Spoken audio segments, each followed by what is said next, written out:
The Digital Photography Cafe show is brought to you by Focus Pyramid, the autofocus lens calibration tool for your camera.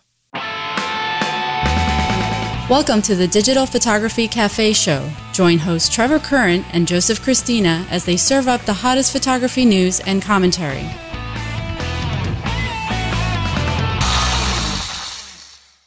Hey everybody, welcome back to the show. This is episode 241. I'm Joseph Cristina here with my co-host Trevor Current. How's it going, Trev? How's it going? It's going good. Hanging in there, keeping busy. Nice. Trying to stay warm. We were teased up here. We had a couple of really beautiful days of warm weather, and then we dropped below freezing. Yeah, same with us here in South Florida. Wonderful. Oh, yeah, I'm sure you dropped below freezing. Oh, man. Yeah, we've had some like 80 degrees, 85 degrees. All of the snowbirds are down. Guys, you can't even believe what our roads are like during the snowbird season, when everyone from up north, people like Trevor, come down here and they bring their helpful dollars, right? But the roads are just clogged. Oh my God, it's just horrible. Yeah, and we bring our wintertime funk with us. Yes, too. Yes. We love that. Get all you guys sick. Absolutely. We love that. Absolutely. So, and my daughter just came down from college. So that's good. So she'll be here for a week, for the spring break. So it's good. It's good. We got all the chickadees back in the nest, so to speak. So yeah, that's good. Yeah. Nice. That's always nice. Yeah. So what's going on over there with you? What's going on? Yeah, so I have been keeping busy for weeks and weeks now, it seems like, revamping our company website. Right. This has been one of those long time coming things. It's like the plumber with the leaky pipes, the shoemaker with the no shoes, one of those deals. And, but we needed to really revamp it. We really needed to focus the marketing message, the sales message into what we're doing now, and really be able to show off our portfolio of work, to be able to really hit home and get the message out there about our hosting and support options and things like that. And that really needed to be thought about. That really needed to be, laid out in a way that conveys that message, that gives the viewer all the information needed to educate and make a buying decision. And hopefully, weed out a lot of the stuff up front prior to the phone call. Yeah. Prior to, you want to give them prior to first contact. Yeah, you want to give them as much information so they can make a, kind of an educated decision to go with you or not to go with you. Not to waste your time on the phone, because time is money, right? We don't want to just waste their time. Is money. We don't want to waste your time either. Right. So. Right, that's right. I mean, our time is our time. I mean, that's how we generate sales. But, I don't want to waste the prospect's time if it's just not a good fit. And hopefully the website will now give them that information to decide, up front whether it's a good fit or not. Right. But what's interesting is I had several client calls this week, two of which were very interesting. One is a prospect. They have an existing website. It's like a year old. They spent a decent amount of money building it out, and it was built in a content management system that is not one of the leading ones. Like a Drupal or something like that. Right. And the developer is kind of keeping that admin area to themselves, let's say. Right. And they're wanting the client to contact them to make changes and stuff. And that defeats the whole purpose of using a content management system with an admin area. The client should have the ability to make those simple changes themselves and not be held hostage by the developer. Right. And saying, well, we can do it for you by, a nominal fee. And, you can get into the service contract if you want and pay monthly for us to be able to do all this for you. That's not the way it should be. The client should not be forced to have to spend that ongoing money with a web developer. They should be given the option, right? And that's something that we feel very strongly about, and that part of that conversation has helped to drive some of this content that I'm creating for the new site. But then the other call that I had that was interesting is similar idea. this very nice lady has a photography website that is being hosted by another company, but it was developed in their proprietary software, right? Kind of, you know, their website builder. And they have not been keeping up with the times. They don't have a lot of features that, you know, we really need today, you know, even basic stuff. You know, password protecting things, you know, not that stuff is just not available. So she's made the decision that it's time to leave. And we're in negotiations about developing a new site for her, providing hosting and such. But one of the sticking points is the domain name. Right. And this is really something that, again, is helping to drive content for the site, for education, but something that I wanted to talk to the community about, because we take domain names for granted. I mean, it's so easy to register a domain name. You know, you have your domain name, you think you own that domain name until it's time to do something with that domain. And then all of a sudden it dawns on you like, wow, I don't have control over it. So in this scenario, she had registered her domain name with this developer as part of the development package and hosting package. You know, we'll develop your site, we'll host it for you, and you'll get your domain name registered for free. You hear this all the time. You know, sign up with us, you get free domain name registration. That translates into, guys, if you ever want to leave me, your domain name is held hostage, and for just the right price, we can go ahead and relinquish that back over to you. So yeah, you definitely have to be leery of the free domain name. Don't worry, we'll take care of it all. We'll register it for you. No, I'll register it myself. I'll provide you the access to it, but it's still mine going forward, you know? Yeah, well, I mean, even if they register it in behalf of the client, so they are technically still the owner of the name, what they're doing is they're holding the domain name for yearly renewals. Right. And a lot of web hosting companies, I mean, this is how they make money. You know, not only do they sell the hosting, but they sell domain registration, SSL certificates, email, you know, all kinds of reseller stuff. Right. And that, to me, I mean, I understand the business model, but that is an old business model. The days of making any type of significant profit off of domain registration are long gone, because there's too much competition out there, and you as a web host and registrar, and I'm doing air quotes for those who are listening, you don't make enough money off of domain registration for that to be even a viable piece of your business model. I mean, if you have 1,000 customers, let's say, and that's a lot for a small registrar, you know, if you have 1,000 customers, and if you're lucky enough to make $5 profit per customer per year off of domain registration, that's $5,000. Okay, that's you know, a decent website project or something like that, but that's not going to make or break your business. But what it does is it creates a lot of headache and a lot of complications and a lot of paperwork. Right. So in this scenario, you know, her current host is saying that, well, yeah, the domain is registered to you, but you know, you just let us know where you want to point the DNS and we'll point your DNS for you, no problem.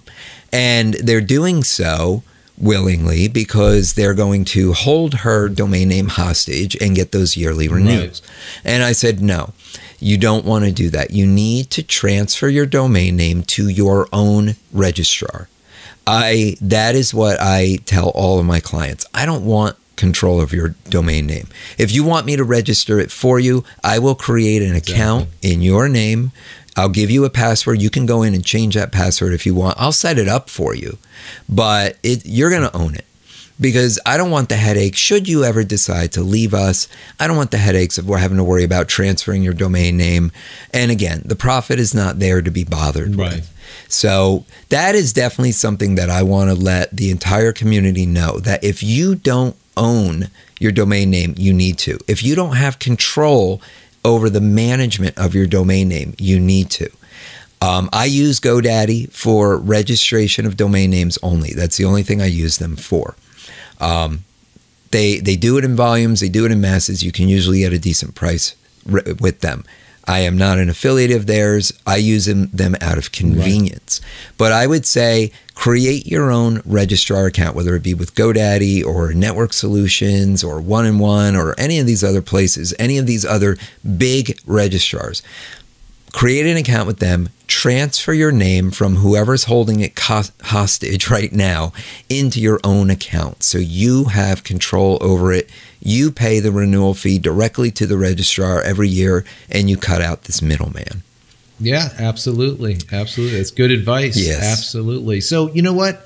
Talking about media and websites and digital media and broadcasting, all this kinds of stuff that we deal with on a regular basis. NAB is starting on April 22nd, and it goes through April 27th, guys. So if you guys are in Las Vegas, I don't think that Trevor and myself are going to be going this year, but it is definitely something to go to. I mean, they have something for all of us. Yeah. You have video, you have, your augmented reality stuff. You have all your post-production tools and equipment and software. And I mean, there is absolutely lighting and audio and everything that has to do with broadcast is there, but everything is hybrid. So we're using the same equipment that these broadcast guys are using. We're shooting with DSLRs for stills. Maybe we're doing some video. They're using DSLRs to do video and maybe some stills. So it is a phenomenal show. It is massive. It's going to take 3 days to see everything for sure. It's just a and huge it's at the Las show. Vegas Convention Center, and you know how big that is. I mean, that is a massive venue, absolutely massive. So there'll be businesses, companies from all over the world. From the Orient to the other side to Germany to just everywhere. Everyone shows up. It's everywhere. Just massive. And if photographers, if you guys been to like Photo Plus, you've been to WPPI, you take a look at like a Canon's booth at maybe WPPI or something. Then you take a look at a Canon booth over at NAB, and you're like, oh my God, it's like a city block. I mean, it's a big chunk of real estate. No lie, it really is. I mean, some of these booths are like 100 feet by 100 feet or more. Massive.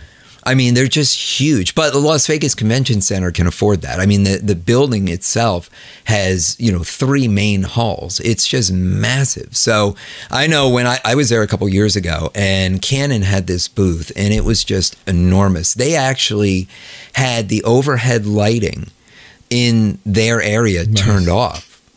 So that way they could control the lighting environment, because they had video cameras set up, and they had a stage with like models and, and like TV set type of lighting and props and stuff. I mean, you're talking at least 100 grand, 150, 200 grand for just their setup. Oh God. It's just amazing. I don't know. Honestly, I would bet it's probably pushing close to $1 million bucks. Yeah, I mean it's a lot. Because it's just sick. Big. And all of these companies, it doesn't matter if you're at the Javits Center or if you're at MGM or if you're at wherever it is, they are charging for the square foot of real estate. So, small little, 10 by 20s, you're paying a couple, 5-6 grand or more, 10 grand. So these things that are just massive. Yeah, I can imagine. And then plus all of the equipment that goes in there, all of the lighting and the people that they're hiring. I mean, this is a major all of the trades, all of the union workers that have to turn those lights off specifically for them and run, all of that dedicated power to their booth. And it's sick. It's sick. But it's so much fun. It's really, it's a spectacle for sure. And if you have any interest, you can find your way out to Vegas. Who doesn't want to go to Vegas, right? For a couple of days.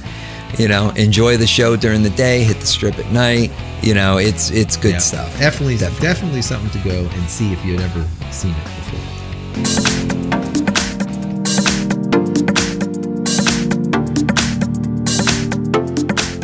It's no secret, there's never enough time, especially when it comes to editing our photos. Whether you're a pro and time is money, or have just fallen in love with photography, imagine how much better it would be if your edits were done sooner, so you can get back where you belong, behind your camera. Make that dream a reality with Aftershot Pro 3 from Corel, the world's fastest way to sort, select, and perfect your photos. How fast? Try up to 4 times faster than Lightroom. Aftershot works to fit your workflow by adding new cameras over the web, so you only get what you need. No bloat from unneeded profiles. Create your own plugins, add custom lens corrections, plus find all kinds of presets right in-app. For just $79 with no subscription, you can't go wrong. Don't sit on the fence, try it out. Visit aftershotpro.com/DPC to get your free 30-day trial for Windows, Mac, or Linux, and try before you buy. So you found something interesting about Canon Online today, huh?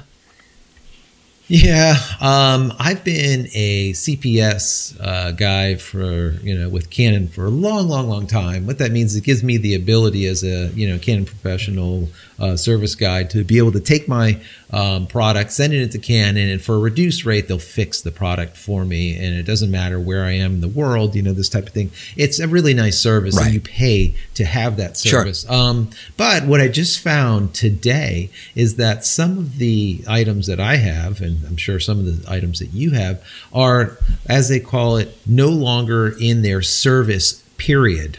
What that means is the CPS folks over there will not take it in for cleaning or repair. And one of the items that really stuck out was the one of my lenses, which is a 70-200 IS 2.8. Now that glass is like almost $3,000 when I bought it, and I just can't believe that this L glass, professional glass, is now past its service cycle, and they might not be able to find parts for it anymore. And most likely they will, but the bottom line is it's not quote unquote a serviceable product any longer. That, along with like the 50D guys, and the 50D is only like what, 7-8 years old. That is relatively new, along with some other things. But it's just really interesting though, and I'm sure there's a lot of companies that do this. They come with a service life on these products, or on the lens, or on the body, and when that date comes, all of a sudden it's just done, not serviceable anymore. And if it is serviceable, it'll be very expensive. And or if they can't get the part for that specific camera or lens, then that's it. That's it. It just can't get fixed. That's the end of it. So, it's something to think about. Yeah, don't drop your equipment. That EOS, the 50D though, is a little concerning. I mean, granted, it is 8 years old. I mean, it was launched in October 6th, 2008. Because I actually had to look it up, because I was thinking that I don't think that camera's that old. I mean, 8 years is old, but if you look at the product cycle, right? Even let's use the 5D, because that's always like the big topic of conversation. I mean, they're on a 2 to 3 year product cycle with that camera. The 5D Mark II. I mean, even longer, Trev. I mean, we're now on a 5D Mark IV. Right. And the 5D Mark the 5D Mark II came out, I want to say, like right around this time. Probably about 8-9 years ago. So you have like 2 5Ds in this period since the 50D. So you're talking about 2 cycles, on that full frame, on the 5D side. So you're not talking about a lot. No. It's not like they've made, a dozen cameras in between. It's not like a point and shoot where they keep, they put them out like chiclets. Right. And that 50, they're a dime a dozen. That 50D was a popular camera. The 40D, the 30D, obviously the 30D, then the 40D. The 40D, became real popular. And then the 50D kind of took it to that little bit of a next level. And that became a real popular camera as a primary camera and as a backup camera. A lot of event shooters were using it. It was nice, that crop sensor, good build quality. People were liking that camera. And now to say that it's out of service life, is probably a little scary for some people. No, absolutely. So, we'll see. We'll keep monitoring what goes on. But Nikon does the exact same thing. Nikon, we just talked about that a while ago. They're having some issues of their own over there. So, but we like to be, unbiased. We talked really, let's call it badly on Nikon because of the problems that they've been having over there for the last couple of weeks. So, when we see stuff like this coming in here with Canon, that all of a sudden things are just not serviceable. One of the other lenses that was concerning too to me was the 400 that they have, a 400 millimeter L glass, Pro glass 2.8 also.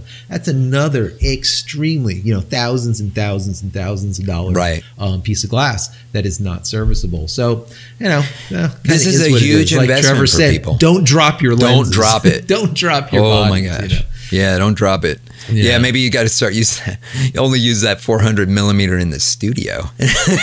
You'll be able to zoom in on that bug on the other side of the room.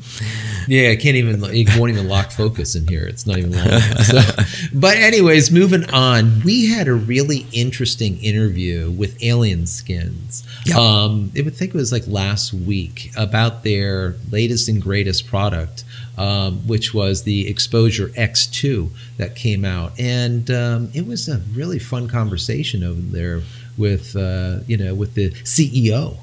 Yeah, the CEO, Finley Lee is his name. I mean, in the Adobe CC years now, we're hearing the rumbles from everybody not wanting that subscription service, and we're always looking at alternatives. We're always keeping our eyes open. We've been working with AlienSkin for a while now, and they were actually even part of our last giveaway that we did. Right. But, I always thought of AlienSkin as that effects software. I used AlienSkin product like years and years ago. I mean, it was just a Photoshop plugin. It came actually bundled with a version of Photoshop that we got, I think.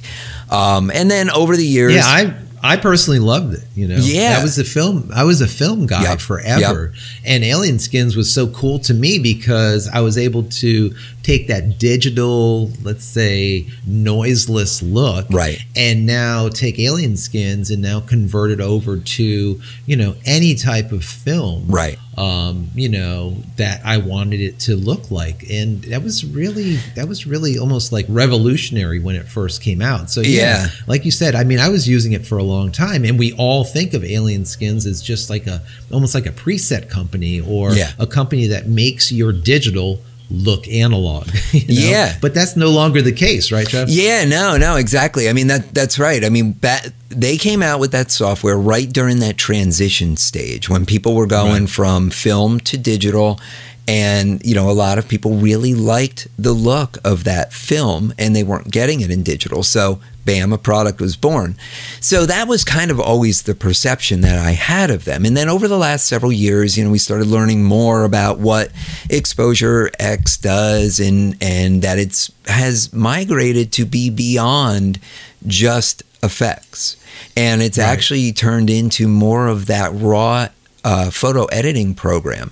It allows you to do organization now, and now it's becoming a real contender as a Lightroom alternative. And that's when our ears really perked up and we started looking at this a little bit closer. Yeah, I mean, they still have those internal 500 plus presets that they give you. But like Trevor said, now all of a sudden, you have the ability to do organization, which is really big for us photographers. And then, you have all of the rest niceties that are involved where, for example, RAW, being able to bring in all those raw images and then export them, just however you want to do it after the fact. So that's really, really good. And then they give you all of those tools like we had before, your brush tools like spot healing, and you can do overlays, and you can do grain, and you can do, infrareds, whatever it is that you want to do, you do it, and then you go and export it just like you would like a Lightroom or Aftershot. So I would say it's a little bit more of a light version. It's not as robust, but what it is it gives you something, a real way to go down and dirty and get things done. And then also have all of those tools that you used to have in the past for doing all that grain and adding noise and removing noise and doing all these little, I would call them more of an artistic look to your image after the fact, right? Right. Yeah, exactly. And, it's got the non-destructive layers and stuff. I mean, what it is what you would expect it should be. It's got, the combination of the Photoshop stuff. It's got the combination of the Lightroom stuff, and they worked these concepts and these tools into this program to be more intuitive, to be more of what you would expect and not something that feels foreign. So, you know, looking at it, I was quite impressed. I mean, I think it's a good program. You know, I think it's something that should certainly be looked at. I think it should be something that should certainly be considered as a Lightroom alternative. I mean, if you are a diehard Lightroom user, been doing it for years, and you utilize a lot of the functionality that's built into Lightroom, this may not be the right tool for you to convert to. But for those, but bear in mind, guys, too, is you can still use it as a Lightroom plugin. You don't have to use it as a standalone, and that's one of the things that they made it very apparent to us when we were speaking to them. That's correct. And then also, guys, you know, it's $150. You know, so we're really close to being on par with a Lightroom, whereas Aftershot, which we talk about also, is a little bit, it's cheaper than that. So, you know, these are all like companies that are fighting over the Adobe space, but I think they're really doing it well. If you already had like a past copy, you know, of this software for $100, you'll get the new one. So yeah, it's very, very interesting. That's for sure. It is. I mean, these companies know that they're not battling Adobe for the #1 seat. They know that they're not going to get the #1 seat, and I think they're okay with that. I think now it is the battle for #2. You know, I mean, you've got a lot of competitors, both free apps as well as low-cost apps and more of those premium-priced apps that are all trying to get that #2 spot. I mean, who will get there first? I mean, I don't know. But you know, it's a good run, and it's great to see, you know, On One with their Photo Raw. I mean, that's something to consider as well. I mean, there's a lot of good players in the space now. Yeah, RAW is definitely a big issue. We want to be able to have some type of raw, you know, continuous update in our software, and we know if we're not paying, you know, Adobe for it any longer, we're not going to have that raw support. So as we buy new cameras, we're not going to be able to download those raw images and use them right out the camera. We're going to have to convert them to DNGs or something like that. So there's a lot of these companies that are there, and I can definitely see they can just jump right into that #2 spot. So like you said, we'll see who ends up making it. But anyways, Trev, we need to get out of here, right? Yes, we do. Yes, we do. So if our listeners and viewers want to connect with you, what's the best way for them to reach you? Yes, you could find me over on Twitter, and that's @JosephChristina, and that is Cristina with no H. And of course, find me over on my YouTube channel at youtube.com/JChristinaPhoto, where you can find my vlog. Excellent. And you can connect with me on Twitter. It's @TrevorCurrent, or over at our website, currentphotographer.com. So, all right, everyone, we're out of here for yet another week. You can get all the show notes from this episode by visiting digitalphotographycafe.com. And don't forget to subscribe to our YouTube channel at youtube.com/DPhotoCafe. That's it for another week. We'll see you on the next one. Take care. You've been watching the Digital Photography Cafe Show with Trevor Current and Joseph Cristina. Subscribe to our YouTube channel with any compatible device by visiting youtube.com/DPhotoCafe. Be sure to subscribe to our audio feed through iTunes, Stitcher, TuneIn, and Xbox Music apps, or through RSS. Visit digitalphotographycafe.com for show notes and to connect with your hosts.